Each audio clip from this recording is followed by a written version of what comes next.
তো বিশ্বনবী আমার দুনিয়ার বুকে এসেছেন, নবী আমার বলেছেন যে ব্যক্তি বিশ্বনবীকে ভালোবেসেছে, বিশ্বনবীকে মহব্বত করেছে, নবীর মহব্বত অন্তরের ভেতরে ধারণ করেছে, ওই ব্যক্তি একমাত্র জান্নাতের ভেতরে থাকবে। সুবহানাল্লাহ।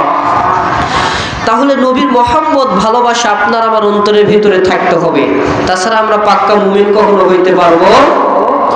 তাহলে নবীর ভালোবাসা আপনার আমার অন্তরের ভিতরে থাকতে হলে সাহাবায়ে কেরামের মতন আমরা বিশ্ব নবীকে ভালোবাসতে পেরেছি কিনা।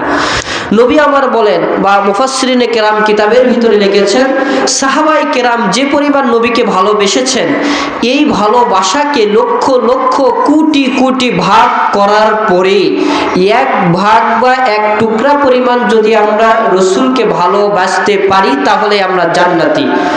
কিন্তু এই সাহাবায়ে কেরামের ভালোবাসাকে লক্ষ কোটি গুণ ভাগ করার পরেও এক